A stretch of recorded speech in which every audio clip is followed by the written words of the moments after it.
You're listening to the Angela Henderson Online Business Show, episode 352. Hey there, you amazing human, and welcome to the Angela Henderson Online Business Show, the podcast that is designed for female entrepreneurs who want to make more money in a way that is in alignment for them. If you're looking for practical advice, proven strategies, and expert insights to help you navigate the challenges of growing your business, then you've come to the right place. Welcome, my friend. I am your host, Angela Henderson, a proud Canadian living in beautiful Australia, and I'm a business coach, consultant, and strategist who has helped thousands of women around the world build successful businesses. Through solo episodes and interviews with successful business owners, industry experts, and thought leaders, you'll get insider insights into what it takes to succeed in today's digital age. Whether you're struggling to scale your business, looking for ways to boost your productivity, or seeking ways to overcome the challenges of being an entrepreneur, this show has everything you need to succeed and more. So subscribe, pop your headphones on, and get ready to creating the business and life you deserve today by allowing the Angela Henderson Online Business Show help you create a winning strategy, develop the right mindset, and build lasting wealth. Hey, you amazing human, and welcome back to the podcast. I hope you're having an amazing week so far. I know I am pumped for this week. Why? Because the weekend is coming closer. I can smell chocolate. I can smell Easter eggs. I can also see my ass growing into 3 more sizes because I love Easter eggs. But I'm also just excited for the weekend, just to relax, to slow down, to create some memories, because it's been such a wild month. And then I'm going to pack my suitcase after Easter shenanigans is done as I head to Thailand on Monday morning for my mastermind that I'm in, and I'll be away for 9 days. So I'm really excited for the next few days, if you can't tell the enthusiasm in my voice. But enough about Easter eggs in Thailand. Let's chat visibility. You know, visibility is one of my favorite topics, and I'm glad to have on the show today a fellow Canadian who in fact lives in the same province I grew up in, and she too is equally obsessed with visibility. That amazing human is Kelly. Today, we're going to be chatting about how visibility is so much more than lead gen, 3 primary ways to gain visibility. We're also going to talk about and have this kind of back and forth discussion about, do you need to even be on social media to increase your visibility? And we've got so much more goodness in this jam-packed episode. So get ready, those pens out, get comfy, whether or not you're driving, sitting on a chair, walking, listening at the gym, because it's a great episode all about visibility. And here we go. Hey, Cal, welcome to the show. Hello. I'm so excited to talk all things visibility with you, Ange. Oh my goodness. I am super pumped to talk all things visibility because I just absolutely adore visibility. It is one of my favorite topics to talk about, and it's so needed, which I know we'll get into more later on. But I also just love that last year, one of my visibility strategies, as many people know, was partnerships. And I had 120 different partnerships last year where we tested, got curious, had fun with it. And one of them happened to be you, right? And so this just goes how important visibility is. We were in a group together called Ready, Set, Collab. We then connected. We then have exchanged things in each other's emails. We've been on each other's podcasts now. And visibility is key, right? And there's so many ways to have visibility, which I know we're going to get into today. So yeah, I could talk about this topic for hours, and I just love that you're here because you equally love visibility as much as I do. So yes, I'm pumped. Yes. And it's so important to actually highlight everything you just said. You mentioned how we have collaborated multiple times with each other. Mm-hmm. And that is the whole point. Like once you build a relationship, keep connecting, keep seeing where that goes. And eventually you have this like beautiful spider web built of all of these people all over the place that you know that you can call to like help you out, to share something out, that you can be there to support. You've been on my podcast. We talked about all of those kinds of partnerships, and that's definitely a huge piece of it. It's a huge piece. And so, yes, we will. But before we jump into the amazing part of the visibility, specifically around your simple visibility method that you have, because I do love shit that is simple, I always like to ask a fun question to my guests so that my audience gets to know you a little bit better. So my fun question to you is, from one fellow Canadian to another, what is your favorite thing about living in Canada? Oh, it's the landscape. It's the mountains that I can normally see from the window I'm looking out right now, and the big sky. Mm-hmm. That is the one thing I miss the most when I go somewhere else, is if I feel like I actually lived in New Zealand for a semester of school when I was back in my 20s. And I found, and it was wintertime, of course. So it was a little gray and a little wet and a little like the clouds were suffocating you. And I just love that we have this big blue sky here in Alberta that is consistent, even when it's freezing cold and snowy and minus 40. It's usually sparkly and pretty, and it makes you still happy. Absolutely. And I do agree. There's this vastness about Canada, this openness about Canada. And obviously I'm from Alberta too. And there's just like, things aren't all built up. I don't know how to describe it. Yes, we have cities, but there's just so much spaciousness in it that comes from the land, but it also comes from the people, I think. And it also comes, like you said, from those big blue skies, so I can completely relate to that. And I can't wait to get back home in June. I'm counting down the days. We actually have our 3 Canadian passports or applications need to go in today. I'm cutting it close. Yeah. Do you know what I mean? Well, because they're getting posted in Australia, we'll be fine. They said 20 days max. But yes, I'm like, we need to get those done. But anyway, side note. All right, back to visibility. Now, the listeners out there today might not know who you are. So in a really simple nutshell, can you tell us what you do for business on any given day? Yes. So I am actually have a background in public relations, which really is a nice sidestep over to really what it is all about: visibility. Visibility is about growing your brand, building a reputation, making connections with people in various different ways that you can collaborate with. That could be your customers, that could be supporters for you, like the media that you can use as a conduit to reach your audience. So all things visibility coach strategy is where I work and play with entrepreneurs specifically who are small businesses trying to learn how to promote yourself and put yourself out there, right? Because when you start a business, usually you're starting your business because you're so passionate and you're excited to try this thing out and you want to do the thing that your business does. But you don't really want to be also a marketing strategist and a visibility expert and a social media content creator and all of the things that kind of come alongside when you start the business, right? So this is about empowering you to figure out what your message is, understand who your target audience is, and really get clear about the best ways that fit with you and your own strengths and your own values and align with you as to how you can reach and connect with the people that you need to in order to grow your business to have it be as successful as you want. And I like that you use the word alignment, because it's a word that I use often every single day, but also obviously on the podcast, because so often people are unaligned with their visibility strategy and they wonder why it's not working. And it's not working because you actually hate it, right? It feels hard. It feels yuck. It's not exciting. It's not fun. It's not in flow. It's not with ease. And, as we start to talk today, I encourage you as the listener to really think about what is hard in your business, what is hard in your life, because wherever you are unaligned, it directly has an impact with both life and business. And so I love that you've already kind of used that word, because it's so important for where people go, how you make decisions, and how you move your business forward. Now, today, though, with visibility, as I said, it's one of my favorite subjects, right? Because without visibility, you don't have people. And if you don't have people, you can't sell. And if you can't sell, you don't have a business.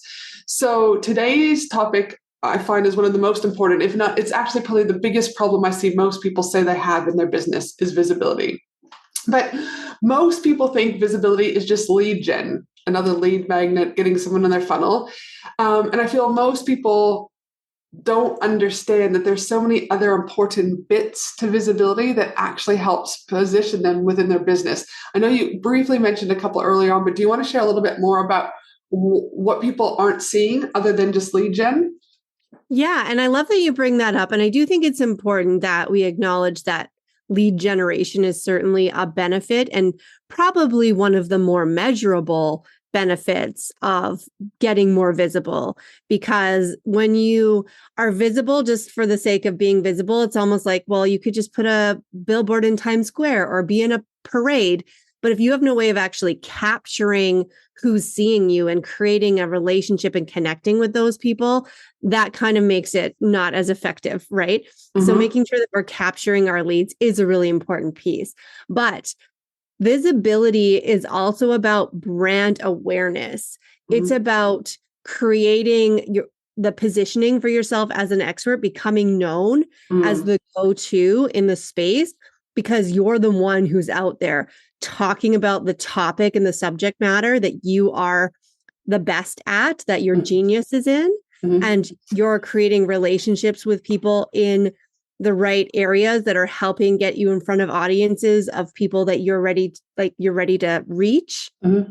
So that brand awareness, that expert positioning, and establishing yourself as an authority are all also really important aspects of intentional visibility. Know Scott Alford, he's been my coach for a while. He'll often talk about this thing called omnipresence, right? Where eventually people will be like, you're everywhere, and over the last few years, I hear that often. And this is not from an ego. This is just trying to demonstrate to you when you start to really get strategic about your visibility, you don't necessarily do more, but people will feel like you're everywhere. And that's because you're strategically aligned with where you're showing up and what you're doing. And again, it's this compound effect that I talk about so often. Is like, I've been on almost, if not more than 200 podcasts over the last few years. And so people naturally will be like, you were on this podcast, you're on this podcast. I've got 17 speaking engagements this year, right? But it's like, that shit just didn't happen, right? It was like, I had to build those relationships. I had to build that visibility, which helped position me and enhance my brand and my authority. So that people trusted me to then ask me to then speak. So by doing all these little bits, which might not seem like a lot at the beginning, or it might be tedious, they add up to the bigger things. And that's why business is long-term. And this goes into my next question, which is, or my next kind of statement that I want to say is, as we know, there are 3 ways to gain visibility. We know it's organic, partnerships, and paid. And with each of these categories, there then are multiple unique ways that people can do different visibility. But as I just mentioned, it's a long-term strategy. And what I often see is people jumping from one visibility strategy to another because they think it's not working. But in reality, they just haven't given it time to work and just aren't being patient. But also, they want this overnight success because that's what they're consuming on socials or podcasts, and forget that actually shit just takes time. It's a long-term gain. You're not in business just for a day or a week. If you're really in business, most of us want to be still around in the next 20, 30 years. What have you seen in your area? Do you see something similar? People jumping and thinking it's not working, when in reality, if they looked at their data, they may have, quote unquote, only gotten 50 people signed up, but 100 people landed on their registration page, which means they actually had a 50% conversion, whereas that would be like you're actually above industry standards. So what are your thoughts about this patience and people jumping from thing to thing? So I think there's a few things here. One is like what you were just talking about for yourself and the results that you've had recently in terms of being on so many podcasts and that turning into multiple speaking opportunities that you've already booked this year. Is I have this visual of like, it's the visibility momentum is like a snowball and it's rolling down a hill and it starts getting bigger and it starts going faster and more things start coming the longer that it's going. So it's definitely, it's like visibility, taking the actions you need in order to get visible for your business is truly building a new habit. And I think that's why it's one of the more challenging things to do, is because if it's not natural to you, if you're like, I'm not a marketer or I'm not a social media person or I don't like XYZ thing, you're blocking yourself and then you're not allowing yourself to step into it. And so many of us, we want to be healthy, but we don't want to exercise either, right? But we know that you can't be one without the other. And so we have to come up with ways to get ourselves to do the thing, to take the actions and to know that the outcome will be there, to trust in the process. Like that is really a baseline belief that we need to have as business owners, is that everything comes in time. And as long as we are consistent, and consistent doesn't have to mean like a certain frequency. I think it's a little bit about that in terms of you don't like disappear for 8 months off of social media and you don't send any emails and all of a sudden like you come back and you launch something and you wonder why it didn't work out. Yeah. It's about like taking these actions regularly. And I'll talk about that a little bit in terms of like what my framework is that helps you with this. But you take these actions and they lead to the next thing. And I'll share a story with you about how this has built up for me in one particular action that I took. So when I started the summer last year, my kids were off school. I didn't register them in a whole bunch of camps. And I was like, okay, I don't want to work like too much, but I want to make sure that I maintain connections with people. I build up opportunities because I'm not going to wait till September to start like putting the lines in the water, so to say, right? Yep. This needs to be happening. Like you need to be starting the fishing early. Yep. So I challenged myself, and this is how I came up with the visibility tour method, challenged myself to take an action each day where I would connect with somebody else. So it meant that I would have to reach out or put myself out there in a public way versus doing the behind the scenes business stuff, admin, or listening to a podcast or stuff that we also do. But I wanted to make sure I was always making an external facing action. And so one of the things I did, because PR girl over here is like, hey, I have this podcast. Entrepreneur School was turning 6 months old in July. And I thought, okay, well, that's a good enough like local success story that I'm going to share. And I reached out to my friends in the media, and it was uncomfortable, even for me as someone who's professionally trained in media relations, to pitch myself about my podcast and how it helps entrepreneurs and especially moms about having the conversation about being a business owner and being a parent. And I got pickup. I got amazing pickup, Ange. I had a radio interview. I had 2 online stories. The local newspaper did a half-page feature on me, and they put me on the front page. So fun. And so that was 6 days into this tour. And I'm like, oh, well, that's pretty awesome. What else can I do? Right. Yeah. And that spike, because it was about the podcast, I can connect the dots here to like 7 amazing things that have happened from there. I don't know. I just made up the number 7, but the podcast ratings spiked. I got pitched this big guest who was like a personal mentee, of Ed Milet. He works with Ed Milet. He had this big speaking engagement, this conference with like 8,000 people in Utah in September. Then I had him on my podcast. And then from there, I was like, well, that's a great story to tell. So then I pitched myself as a speaker for a podcasting conference coming up.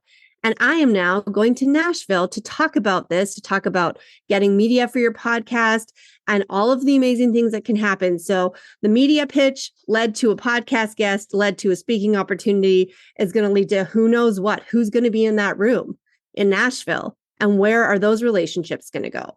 Mm-hmm. Yeah. And so the thing there is like, again, it just didn't happen overnight is like the main point though, right? So it's like the thing there is that, how do I explain this?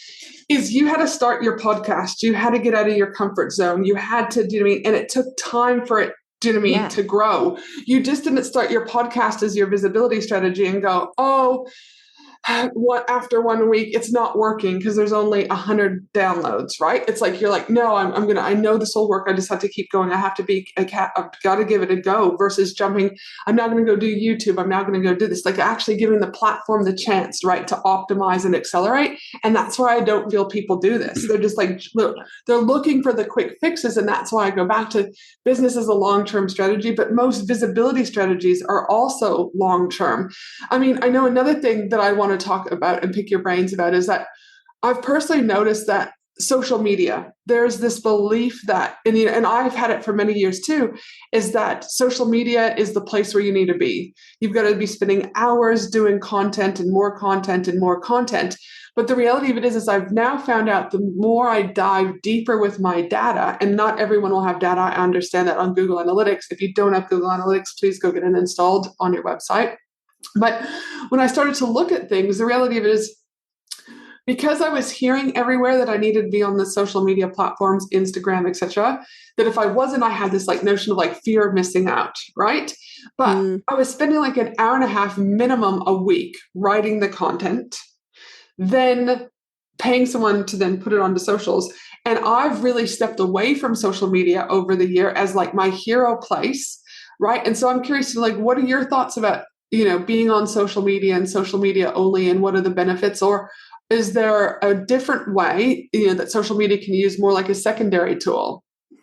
Yeah. So I think like what we were talking about previously around aligning your visibility strategy with your own strengths. Mm-hmm. So if you feel like drained on social media, if you feel like, oh, I just have to make this reel, or if you are the people who those people are creating reels for that says, this is how I grew my account to 800,000 in 5 minutes with a faceless account and use this trending audio. And I'm being mocking because I don't feel like we should contribute in that way. Then you don't I truly will say I don't think it needs to be your primary visibility strategy. You should have a presence. Having a digital presence and using a tool as your primary strategy are two different things, because a presence means that you're there. So for example, someone meets you at the speaking engagement that you're at. How are you going to stay in touch? Probably the first thing they want to do is check out your Instagram. So you connect with them on Instagram, and now you have a way to like have an ongoing conversation. And so then they have a way to see what you're up to. You keep popping into their world. Maybe they grab your lead magnet. You're also in their email. They start following your podcast. You're doing multiple things. You're not just putting all of your eggs into that social media basket, because we all know the downside of that, right? Meta was broken last week. It was down for like a whole day. And if you have no other way of connecting with people, you have a really, really big risk in your business. So you don't, what I want to say carefully is not ditch social media, but just reposition it to putting it, say, in the passenger seat and using it more as a place where you can leverage other visibility actions that you're taking, other visibility tools. If you have a podcast, share it on your social media. If you go to a speaking engagement, talk about that on social media. Like you're not creating something just for social media and then it doesn't go anywhere else. And I think that takes a lot of pressure off of people as well, because we can feel that need to be creating content all the time. And when you think about it, like, oh my gosh, I actually did a masterclass recently, and I'll make sure that everyone here can get a copy of it. And in it, I was looking up Rock Johnson because he's one of the big like Instagram gurus out there. And he had a post on his page that said, here is my like February content strategy. And it's like, I'm going to post 2 to 3 posts per day, 2 to 3 posts per day. Like that is insanity. Plus stories, plus going live, plus. And like, yes, I know he acknowledges this is his full-time job and he has a team and everything like that. But still, if that's the kind of content that we're seeing out there, no wonder we feel the pressure that we have to be making all of this content for social media. So how can we maybe make social media a little more optional, a little more secondary, not rely on it, use other strategies that are way more in alignment with for ourselves and focus on those instead? And I also would say, like with The Rock, for example, he's getting paid to also post some of those posts. Do you know what I mean? So, for example, he has a tequila company, right? So if he posts something about tequila, for example, more than likely that's going to be a direct correlation with increase in sales at the liquor shops, all right? So, or if he's contracted out for a movie, for example, he is going to need to promote that to his audience, which means box office sales increase. So there's also motivation tied, I would say, and or contracts tied with what he has to do on social media to continue the paycheck that he gets. And that can't be equated to every one of us, right? Like yes, it can be equated that we've got a business and we need to make money. But what I'm saying is like, he has to do that for like in a very different way than what we have to do it. Yeah. Yeah. So you're not an influencer. Yes. When you're a business owner, unless you're like actually trying to, sell your Amazon products, like point people to your Amazon shop and sell your, like get affiliate commissions. Like being an influencer is an entirely different thing than 100%. Using social media for your business growth and connections. Because I honestly think like one of the best ways to use social media is to create relationships like this. Right? I will see somebody that I know on a podcast and they share about that on social media, I reach out to that person. I ask for a connection to the podcast host. Yep. Totally. I get on the podcast. Yeah. And that's where I think people, you don't have to do anything. And that goes back to where we use the word alignment. Do more things that are in alignment because like attracts like. I did not like continuing to be over on social media, for example. I just felt it was getting draining. It felt hard, but we did then move our visibility to 2 podcast episodes. And again, because we also know that people who listen to the podcast are more likely to convert quicker when they hop on a discovery call with me, because they'll say things like, you've been my mentor for the last 6 months. I've been listening to you. I'm now ready to work with you, right? So again, understanding where people are coming from, where people are converting from is so important. Now, what I also love though about you is that you're very much like me, keep shit simple, right? And I say it all the time. People just need to stop overcomplicating things. And so I'd love for you to share something that you call your visibility tour method so that the listeners can get a better grasp on how this might apply to them moving forward. Yes. Amazing. Thank you very much. So what a visibility tour is, I don't want you to get overwhelmed by the idea of a visibility tour and think, oh my gosh, Taylor Swift, the Eras tour. That means you're like doing a marathon for 2 years every single day and flying all over the world. No, it comes from that concept, and it comes from the concept of like PR campaigns, ultimately meaning that you intentionally turn up the volume on your visibility for a condensed period of time so that you can build up this habit and really kickstart those relationships and the opportunities that are going to pay off further down the road for you. So there's 4 parts of the visibility tour method. The first one is what I call trusted touch points. So these are the actions that are aligning with your strengths. So we're determining what we're going to do, what types of visibility actions we're going to take. These are the external facing, right? So examples would be reaching out about a collaboration, applying for a speaking opportunity, pitching yourself for a podcast, checking in on a past client, following up with a potential client. I know everybody listening to this probably has something that's been on their to-do list for a week or more that they just keep shifting, just didn't get to it this week and it keeps going on the back burner. That's the thing. That's the thing you need to do. That's the trusted touch point that you need to take. And that is something that can be under 10 minutes. Like you can do all of these things in under 10 minutes. And when you start stacking those up 3 to 5 times per week, you're creating amazing momentum for yourself. And you're really building that habit of visibility. And like, I keep coming back to the like lines in the water and the fishing analogy, right? Those are all going in there and they're all going to start catching eventually. So the second part of the visibility tour is messaging. So we need to know what we're talking about, right? Like, what are you going to talk about on a podcast? What are you going to talk about at a speaking opportunity? And this is a matter of determining a theme. So you may be multi-passionate, you may have multiple elements of your business, but I want you to think about your visibility tour being your one single book that you're taking on tour, like an author would, right? And so what do you want to be known for? What is the one thing that you want to have associated with your brand for this particular period of time so that there's no confusion? Because the more, like, you can be omnipresent and all over the place, but if I see Ange somewhere and she's talking about, oh, I saw you lately, you've been doing some like sound healing. Yeah. Like you're doing that kind of stuff. And then, if you're over here talking about visibility, I might not like make the connection as easily that Ange is the person to go to for X. And if we want to make this tour, we're like, okay, we're going to start. So this is our like going to the gym for visibility. We're going to make it all about the same thing for a good chunk of time, like say 60 days. That's 8 weeks. That's a good amount of time to build up a habit. Yep. Love it. And the third part. Oh, yeah. Sorry. So trusted, we got trusted touch points messaging. Third one.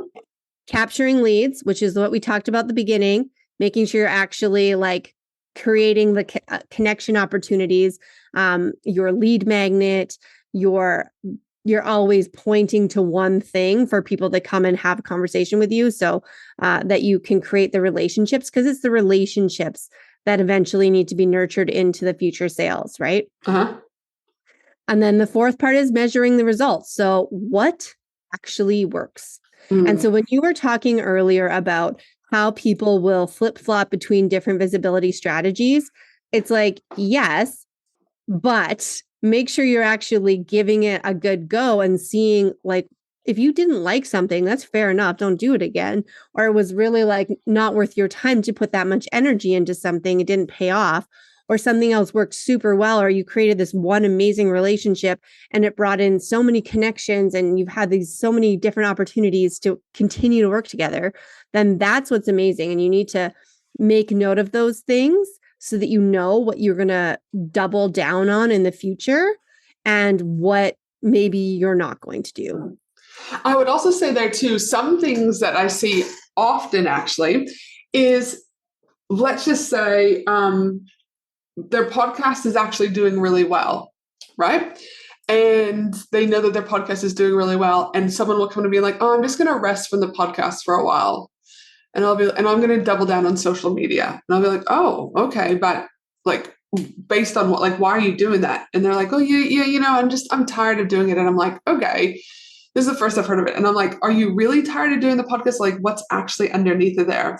And when I get to the root of what's going on, the reality of it is their podcast is taking off. They're getting more visible than ever before, and they're self-sabotaging further success. Because if the podcast continues to accelerate at the rate it is, and they continue to get the leads at the rate it is, that means they're going to make more money. And if they're going to make more money, they potentially will lose the money, or they won't be able to keep the money, or whatever story they tell themselves. So they're just like, they come up with the thing is, oh, I'm just tired. And then they go back to, say, social media, where social media doesn't have that leverage, and they're back in safety. Because again, as I say often on here, 97% of the decisions we make are because of our brain and our subconscious. And those three primary factors that we make those decisions on are safety, enoughness, and belonging. So sometimes I can see people, they'll start to self-sabotage their visibility strategy because it's actually giving them what they want, and they no longer feel safe because they've up-leveled. And their nervous system can't handle that. So we'll just go back to default to what we know. What are your thoughts about how important mindset in that is also? Oh my gosh, I love that you called that out. And it's true. And that's definitely like something for people to, it takes work and self-awareness to understand that you may have that mindset, right? Mm-hmm. But I also see a lot of fear and resistance up front about it too.